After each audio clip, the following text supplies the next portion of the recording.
I'm Jeffrey Woldt, Editor-in-Chief of Retail Media IQ. Welcome to our coffee chat.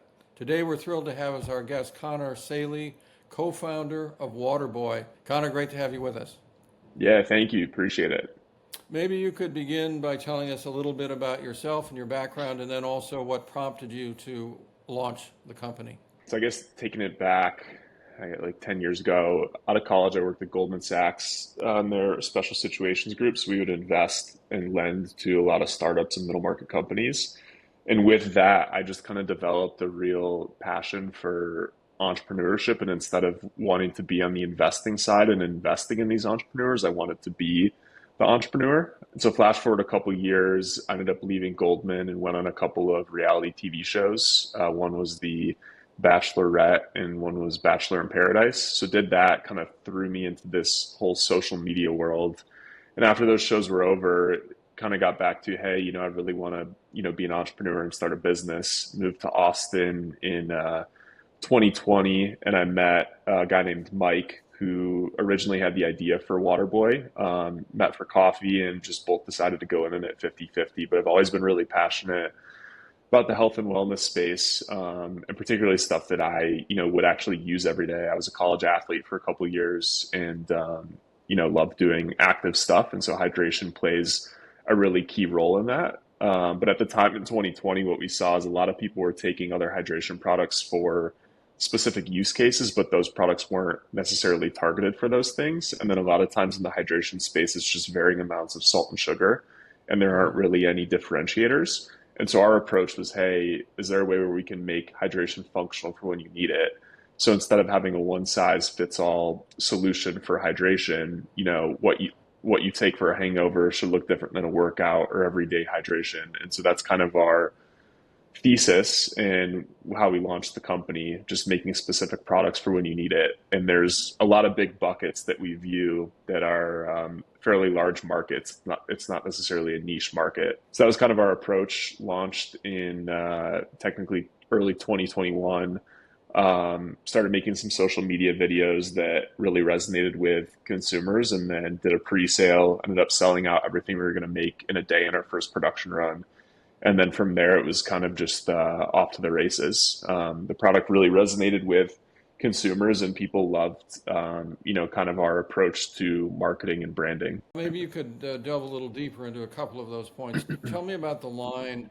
How many products do you have, and what are the use cases that you referenced? Yeah, so right now we have three different products. One is our weekend recovery product, which was our original one that we launched with in 2021. So that one is technically really good for after a night out, but also a lot of other great use cases for it as well. Really, it's just kind of like a severe dehydration type situation. So that one has the most electrolytes of any product on the market, no sugar, ginger, which helps with a little bit of stomach nausea, L-theanine for anxiety or kind of help you chill out, and then some vitamin B and C. Our after weekend recovery, we launched workout hydration about a year and a half into the business. So really good for recovering from a workout.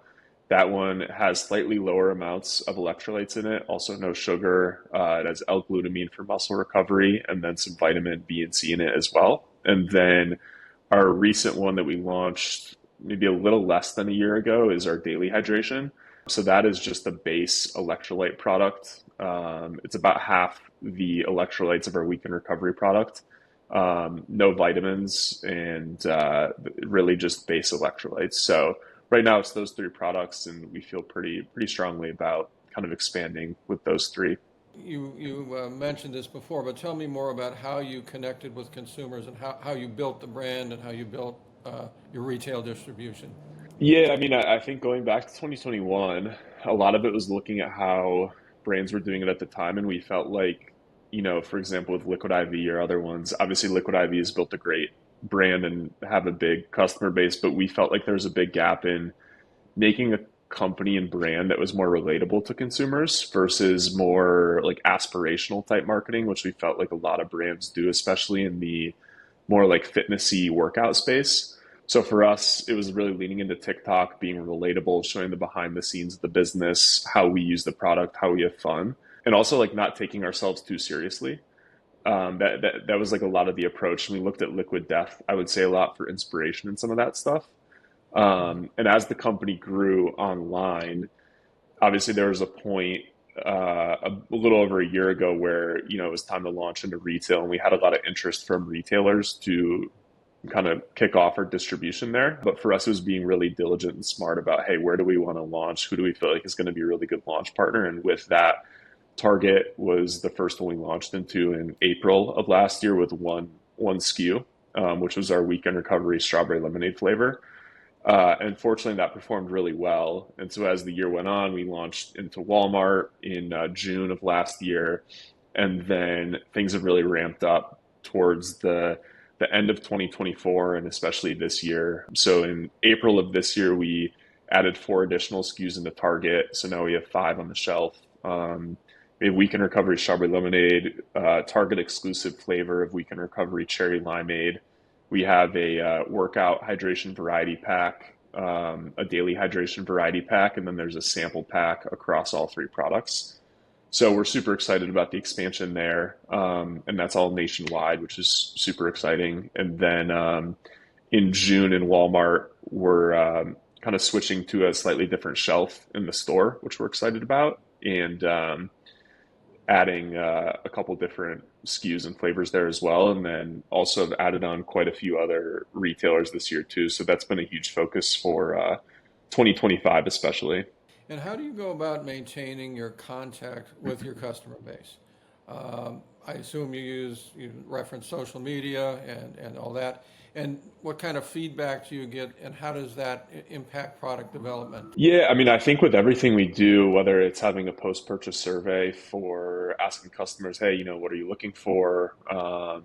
Would you be interested in this type of product? At what price? What do you like on the market that you take now?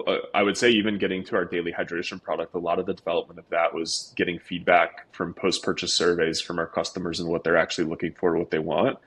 And it gives us a lot of conviction, obviously, when we launch a new product that it's going to resonate at least with our consumer base, and then hopefully we can kind of expand it outside of that. But I would say with obviously on like the product development end, that's super helpful. But then on the overall like branding and marketing end, we've been super fortunate that we haven't had to spend a lot of dollars in retail on like retail specific marketing. We kind of view it as, hey, if you market the brand well, whether it's through organic videos or even just on other social platforms, and kind of expand the reach and messaging, we view that as kind of a trickling down effect into retail, which we've seen prove out over the last year. So instead of spending dollars on specific channels, it's more of a broad umbrella view of spending all this on the overall brand, continuing the growth of the brand, and that kind of trickles through to each channel respectively.